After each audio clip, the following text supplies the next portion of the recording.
Hey everyone, it's the Grumpy Meeple, and I am back with another Kickstarter unboxing video, this time for Valor and Villainy Minions of Mordak. So, you might be thinking to yourself, this isn't a new game. This kickstarted like a year or two ago, I think. Why are you just unboxing it now? So, the reason that I'm just unboxing it now is because I did back it, but this original game is a one versus many game where, you basically have a player playing Mordak, the bad guy, and then players playing the heroes, and they're competing against each other. And typically those types of games don't really hit my table very much, just because I have young kids, too young probably to play this at the moment. And, I do a lot of solo gaming, and so it just, at the moment, doesn't kind of fit into my play, habits.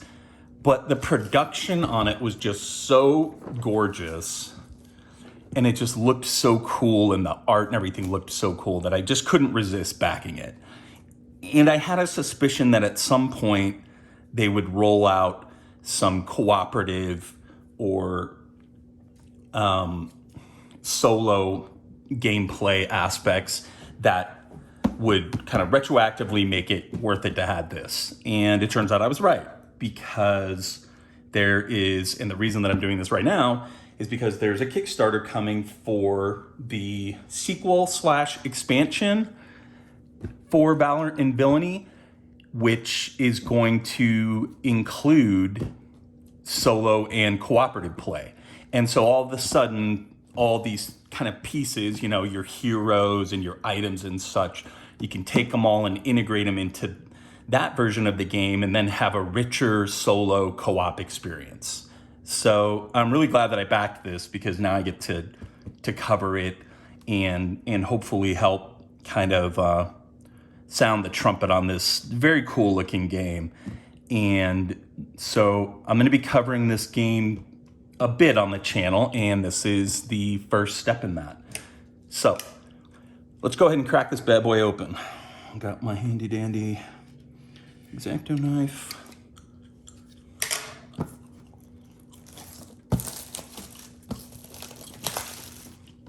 So you can see here, 2 to 6 players, ages 12 and up, 25 minutes per person.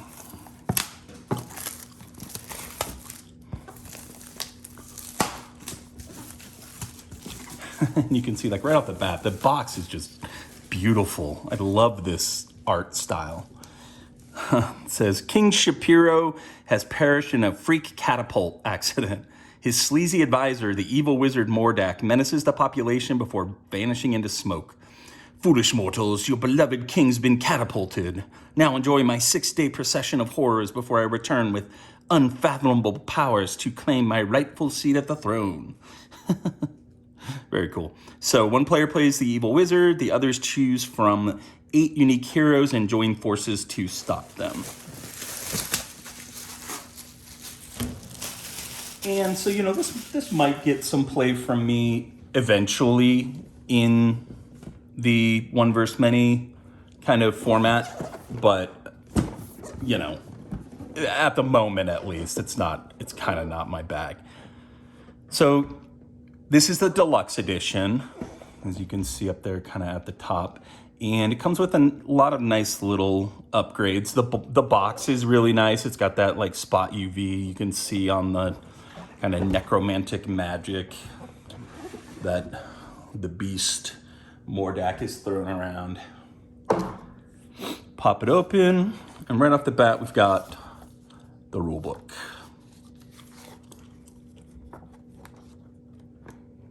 Looks very nice. It's got a list of game components. I always appreciate that. It's got looks like some lore in the back. And so the actual rule set is not that long. It's only 12 pages long. I don't see an index, which I would love. I do see a player guide on the back though, which I do appreciate. So, got your rule book. And then right away we get into some kind of cardboard here. So this is to build the... Okay, so first of all, the dude who made the humor is just on point. Because if you look very closely, the name of this treasure chest, the loot chest, is Chesty LaRue. I love it. I'm not gonna build this right now, but basically I think this is, you put items or something in it. And then we've got a ton of cardboard here for, oh, and look at this, like, what a nice thought. There's even, I don't think I've ever seen this before. The punch board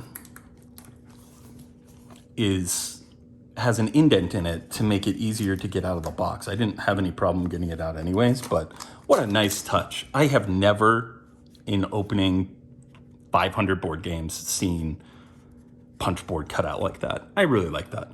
And it even has notes. Keep this frame after punching, lay it under the insert to keep the box contents from shifting. Again, that's a really nice point. It's a nice thing to put right on the punch board. This stuff looks great. I like that it's not wrapped too, because I wonder if that might help with, I have a lot of problems with warping of cardboard, and I kind of don't know why. I live in a very dry climate. I live in Colorado, in case anybody's interested or wants to try and hunt me down and kill me. Good luck. But so it's not humid at all here.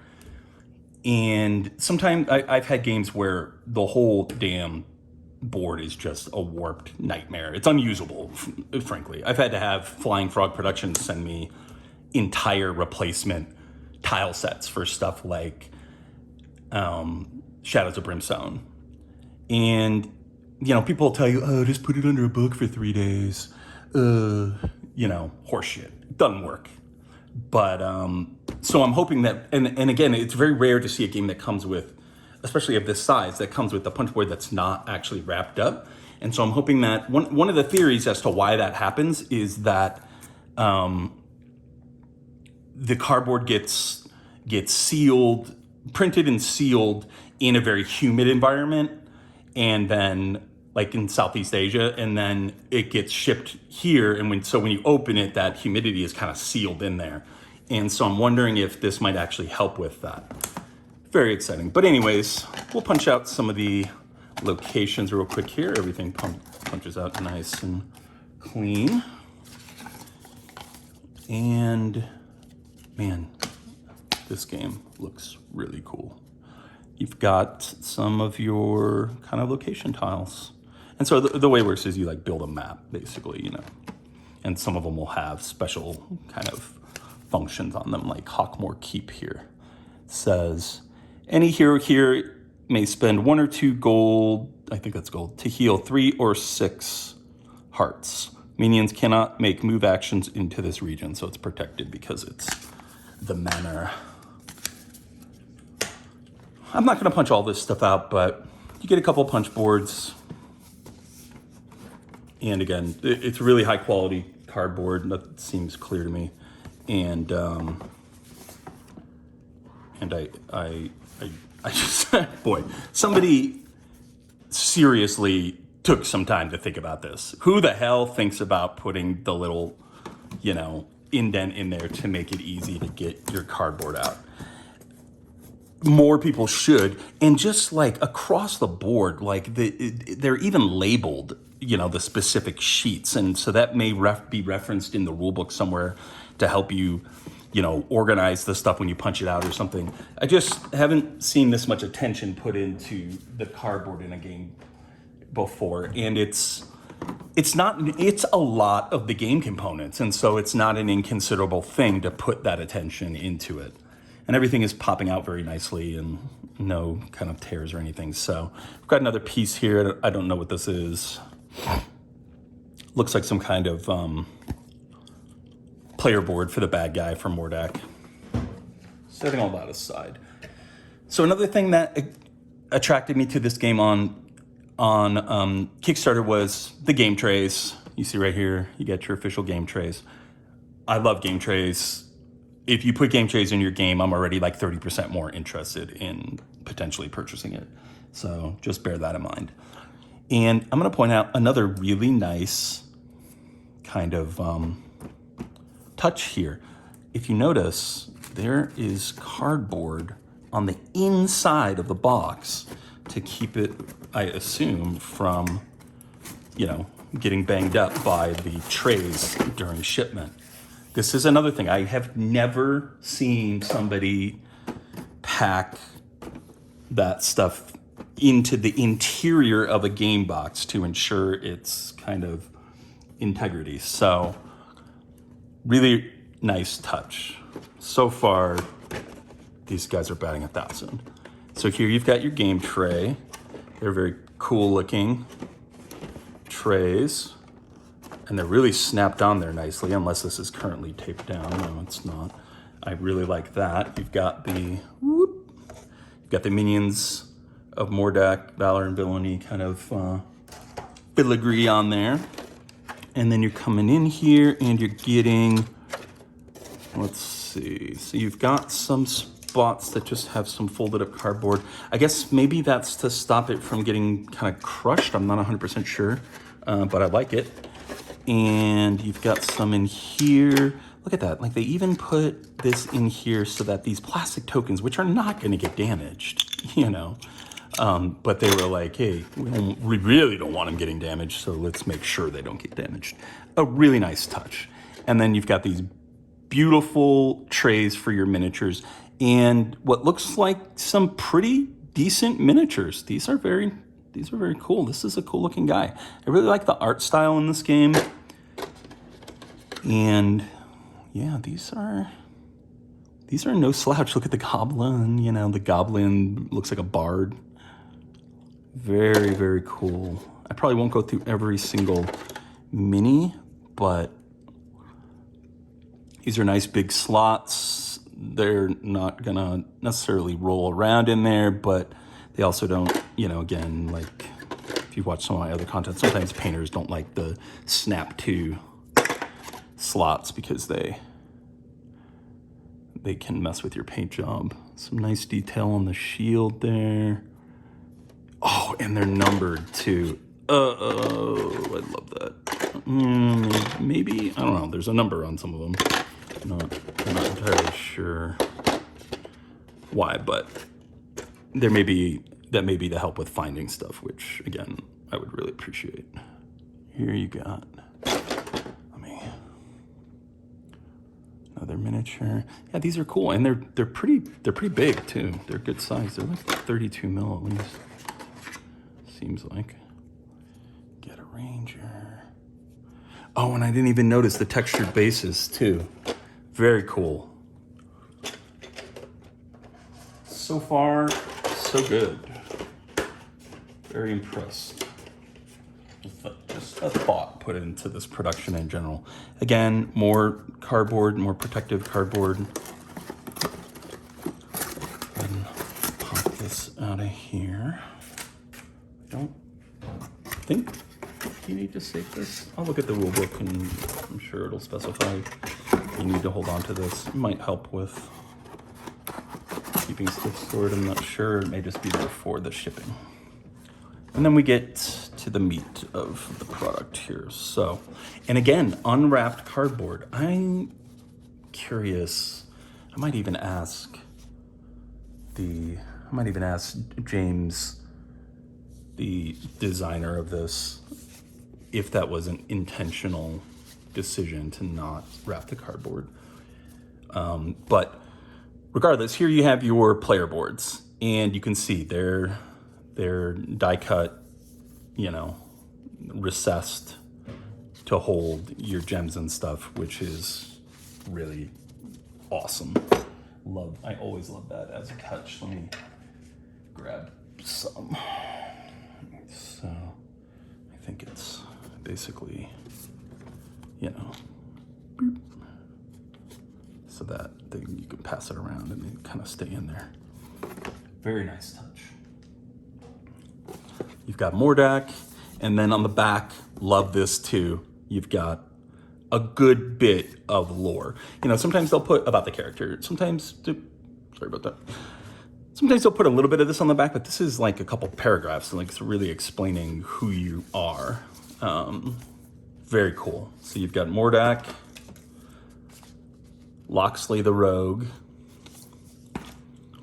Mary the Paladin, or Mari maybe, Guinevere the Ranger, Scrut the Barbarian. I guess I thought that guy was a bad guy, but he's actually a hero. That's awesome. Amos the Cleric, and a very cool design on a cleric. This is the guy who kind of looked like a witch hunter to me or something like that. Alindra the Mage, Bjorn the Fighter, and Wugner the Bard. And they all have their own special abilities and such, and kind of health trackers built into them and everything. This is really cool.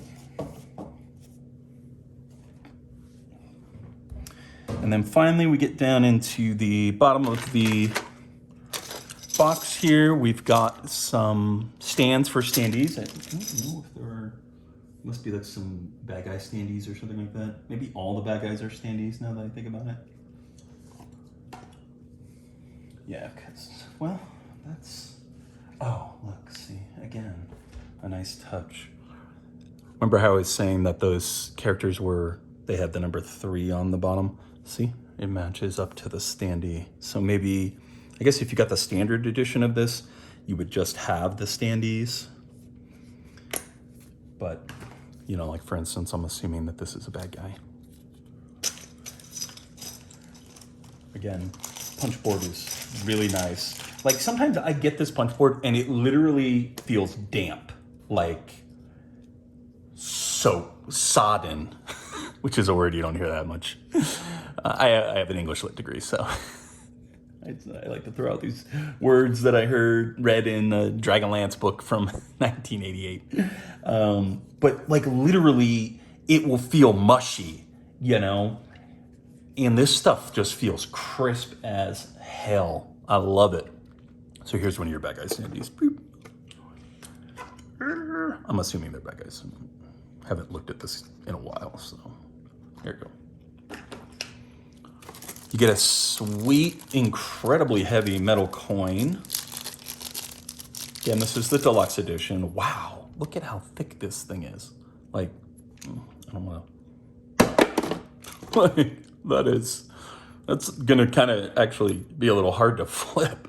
That's awesome. Really nice, thick, incredibly heavy metal coin. You get your dice. Very nice. 1s, 2s, maybe some 3s, hard to tell. Very crisp detail on them. Love it. You get your mini cards. I'll bust some of these out here in a minute. And then you get your standard size cards. Make sure there's nothing on the bottom. Oh, there is something down here. Oh, gosh. This could be a spoiler. I don't want to reveal what it is. I'm going to leave that there just for, oh. And look at that, again. Who the hell are these guys? James, who are you to think of these things? They put the cardboard on the bottom of the game trays, again, to make sure that they don't get, you know, smushed or kind of busted up during shipping. What a great thought. This is one of the nicest sets I've seen in a long time. Like, there was some serious thought put into this. And, you know, I also like, occasionally, I love buying a game like Chronicles of Drunagor, where unboxing it takes me 4 hours on camera, right? Because there's 18 expansions. But you know what else is sometimes nice? Is to get a game that comes in a box and is deluxeified in that said box. And it's not even like that gigantic a box. And to see like the level of thought that they put into this is really something special. They've even got the fancy, you know, like easy open card packs here. I don't have fingernails are not a thing that I don't do those. So because I bite my fingers because I'm neurotic. So, but a normal human could easily open these. Please don't focus on my fingernails going up forward in these videos because that would make me self-conscious.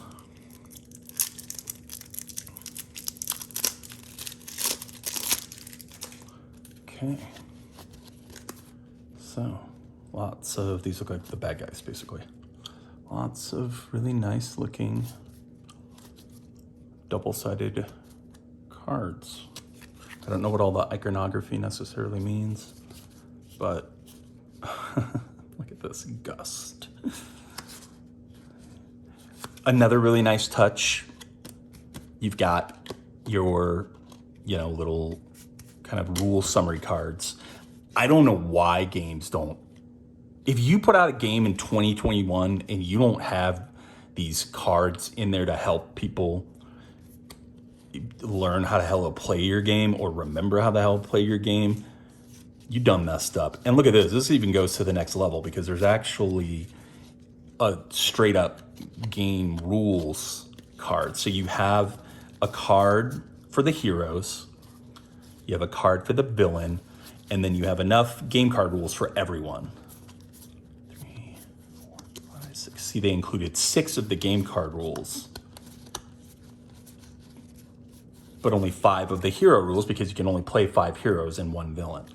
Again, just like, I can't wait to talk to the designer, James, about this because this is a beautiful production and he obviously is on point with just kind of understanding how actual gamers might play his game and accounting for that in the package. I can imagine that.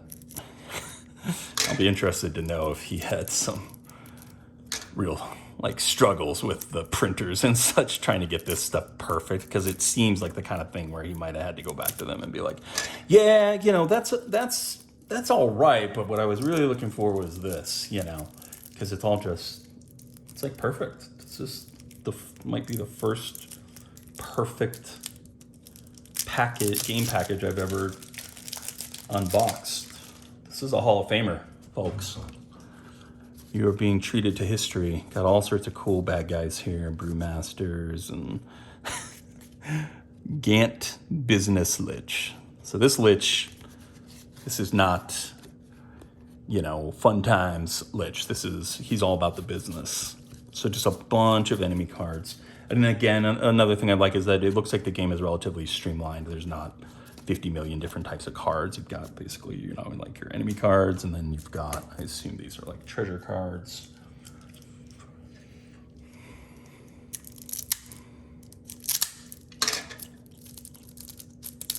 I'll just open up. This will be the last one I open up for now. Because I don't need to look at all these cards to know that the art is cool and the production value is high. Yeah, so you've got some loot cards. Oh no, it's a raging mimic. I love mimics. Love it when mimics make their way into my game. So, you could pull this guy in basically, instead of getting a treasure, you get a fight. Lots and lots of loot and hurtful words.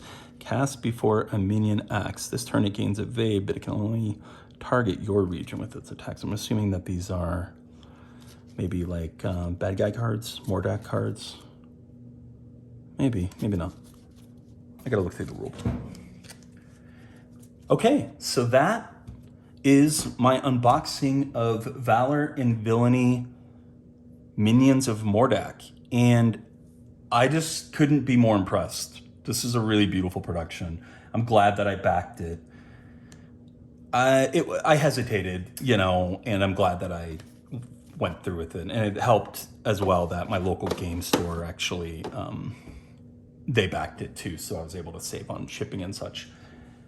But what a beautiful production. Very excited for the expansion and the addition of the co-op, because like I said, beautiful or not, in its current incarnation, unlikely to get a lot of play in my house at the moment. But with the co-op and solo rules, and just the fact that, you know, this is thematically, it's on point for something that I would be interested in terms of, I like the fantasy stuff and I really like the art style. But it's not just another dungeon crawler. There's nothing wrong with just another dungeon crawler. I have 50 dungeon crawlers and I will continue buying them until they stop making them, basically.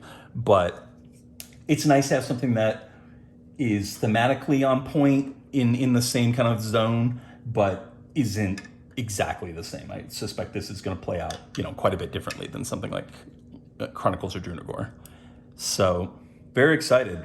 So that is the Grumpy Meeples unboxing of the Deluxe edition. Bear in mind that this was the Deluxe edition of Valor and Villainy Minions of Mordak. Beautiful production, 5 stars, maybe one of the nicest, most thoughtful board game packages I've ever opened. Another game that jumps out at me on the same level is Dice Throne.